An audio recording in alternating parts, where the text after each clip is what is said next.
So here we have this week's sneaker releases, and as ever the dates can change and move around. However, this is still being recorded as the 5th of August. It's the Terror Squad Fat Joe Nike Air Force 1 Low University Red. I'm not sure if this is going to release on the 5th of August because I've seen two different dates, one kind of middle of August and one on the 5th of August. But let's just say it could, maybe even shop droplets. That's why it's been mentioned on the 5th of August or been sold at a different location.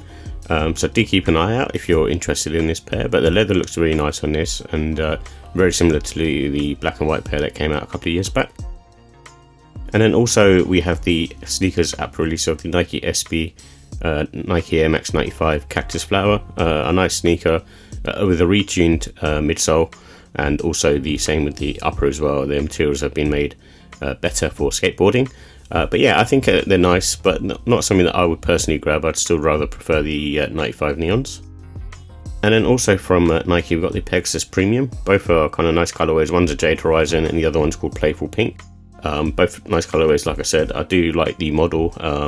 Obviously, I think they've been popular as a crossover lifestyle model as well, similar to the Adidas Evo SL, and definitely worth checking out if you're interested in these kind of high foam stack sneakers, which are kind of in fashion as well because of the running trend.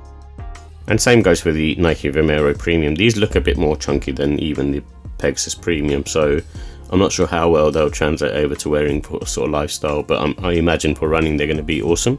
But yeah, just keep an eye out on these as well. And then also we've got the JJJound Salomon XT6 capsule. I have a pair of XT6. They are very nice, very well built, especially if you don't like wearing boots and you kind of want to walk in sort of more sort of terrainy conditions, such as going hiking or trail running or trail walking, whatever it may be. These are sort of perfect for that kind of stuff. They have grip that is probably too good, and kind of gives you very sort of a lot of stability on foot.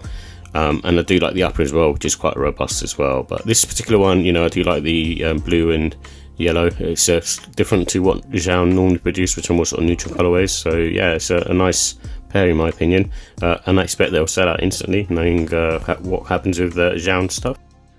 And then also we have the Air Spiriton Hot Fuchsia. The Spiridon in general just hasn't really, I suppose, gained traction. I've been picked up a few pairs for around the sort of £50–60 mark, which is a bargain in my opinion. I picked up the OG Sport Red and then also the silver pair as well. But yeah, they've been one of those sort of things where I've started wearing my metallic silver pair and I found them to be sort of very nice on foot, and they actually look better on foot than they do just sort of on a side-on view on the photos.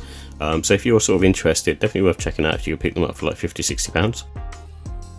And then also we have Harris Tweed Nike Dunlow, and this is in the Denim Turquoise colorway. I think there's two other colorways, so it kind of is a 3-pack. This is obviously, like I said, it's got the sort of tweed material on there. Not my thing really, but I'm sure that with the fashion trend they'll probably be popular. They've got a slightly more sort of puffy look to them because of the material. But it's supposed to be releasing on the 8th of August, but don't be surprised if the other two drop at the same time. And then also from Nike we have a kind of a take on the 95 Neon in terms of its colour blocking, but it's not exactly the same because it's not an OG colourway. But it's called the Blue Spark, which came out originally I think in 2011. A nice pair of trainers, definitely worth grabbing, especially if you've missed out on the last few Air Max 95 releases with this sort of OG type colour blocking. And then also the Air Jordan 4 Denim. I think these ones have grown on me a little bit. I think they look pretty nice for what they are.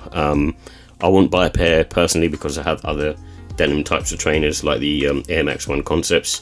So these ones are sort of I'm good on, and also have quite a few pairs of Jordan 4s, so I don't really need these. But they are quite cool looking, especially like the medial side of the sneaker has kind of got the stonewash blue denim running around it, which gives it a bit of a unique look. And then also we have the Bodega Puma Suede. There isn't sort of any pictures on this, but knowing Bodega, the materials on this will be very nice and will have a bit of a twist to it. But yeah, we'll just have to wait and see, I guess. It's supposed to be releasing on the 9th of August, but I imagine that'll be on the Bodega website. And then lastly, this again might not be releasing on the date that it says, but I've just noticed it on a couple of different sneaker sites. It's the AirTech Challenge 2 Pixel Court, a really nice trainer. Another one which is one of the OG colorways. I'm not sure how limited these will be, and it's, you know, it might be one of those ones because of the fact that the last couple have sort of sat around. You know, the blue stone pair and also the pink pair.